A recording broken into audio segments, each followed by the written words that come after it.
బహుమతి చిన్నదా పెద్దదా అని కాదు, మధుకర్ వైద్యుల ఇచ్చాడా నిజాం ఇచ్చాడా అనేది కాదు. దాన్ని స్వీకరిస్తున్నప్పుడు మనం ఏ రెస్పాన్స్తో స్వీకరిస్తున్నాము అనే దాన్ని బట్టి దాని ఫలితాలు ఉంటాయి. ఈ రకంగా ఆలోచిస్తే ఒక్కొక్కసారి చాలా పెద్ద వ్యవహారం ఉంటుంది, చిన్న ప్రయత్నంతో కూడా ఆ వ్యవహారం చక్కబడిన బహుమతులు ఉన్నాయి. ఈ ఒక్క బహుమతి చెప్పి ముగిస్తాను సార్. ఇందాక నాలేశ్వరం శంకరం గారు చెప్పినట్టే లాస్ట్ మాట ఏంటంటే, ఒకసారి సర్వజ్ఞ సింగభూపాలుడు అని రాచకొండ ప్రభువుకి పెదకోమటి వేమారెడ్డి అని రెడ్డి రాజుకు మధ్య యుద్ధం వచ్చింది. ఆ యుద్ధం ఎందాకా పోయిందంటే ఇద్దరు కొట్లాడుకొని చివరికి వాడి తల వీటి తీసేదాకా పోయింది.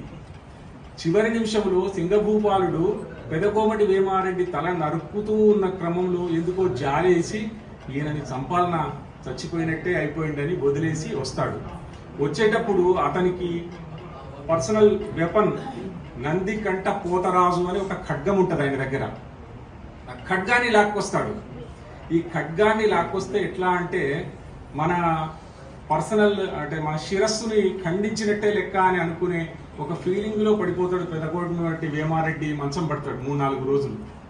ఈ పరిస్థితి చూసి ఆయన దగ్గర ఉన్నటువంటి కవి, మంత్రి, విద్యాధికారి అయిన శ్రీనాథుడు ఏం చేస్తాడంటే, మీరు అంతగా బాధపడవలసిన అవసరం లేదు మహారాజా, మీ ఖడ్గం ఎట్లాంటి అవమానకరమైన పరిస్థితులలో ఇక్కడి నుంచి వెళ్ళిపోయిందో అంతకంటే గౌరవప్రదమైన పద్ధతిలో ఇక్కడికి వస్తే మీకు సంతోషమే కదా అంటే, అది రావడం సాధ్యం కాదు మహాకవి, ఎవ్వరూ ఆ పని చేయలేరు, అంత వీరుడు లేడు మన దగ్గర, సర్వజ్ఞ సింగభూపాలుడు మనల్ని ఓడించిపోయాడు అని చెబితే, ఆ నెపంతో శ్రీనాథుడు రాచకొండ సామ్రాజ్యానికి వచ్చి రాచకొండ ప్రభువుని మెప్పించి ఆయన దగ్గర సన్మానం స్వీకరించి, మీలాంటి గొప్ప కవి మా సంస్థానాన్ని సందర్శించినందుకు మాకు చాలా ఆనందంగా ఉంది, మీకు ఏమి కావాలో చెబితే అది ఇస్తాము అని ఒక కోరిక కోరుకోమంటాడు.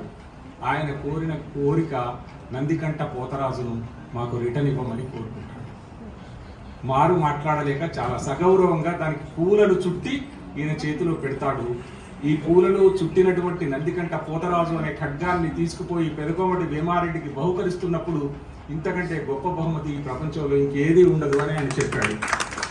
ఇట్లా బహుమతులు చిన్నవా పెద్దవా, చిన్నవాళ్ళు ఇచ్చారా పెద్దవాళ్ళు ఇచ్చారా అని కాదు, తీసుకున్న వాళ్ళ మీద చాలా గొప్ప బాధ్యత ఉంటుంది. ఆ బాధ్యత సమాజ శ్రేయస్సు కోసమే ఉంటుంది అని మనం అందరం ఆలోచించాల్సిన అవసరం ఉంది. మీకు ప్రైజు చిన్నదే కావచ్చు, కానీ మీ మీద ఉంచిన బాధ్యత గొప్పది. మీ అందరికీ హృదయపూర్వకంగా శుభాకాంక్షలు తెలియజేస్తూ మధుకర్ వైద్యుల ఈ పరంపరని ఇట్లాగే కొనసాగించాలని ఆశిస్తూ థ్యాంక్ యూ.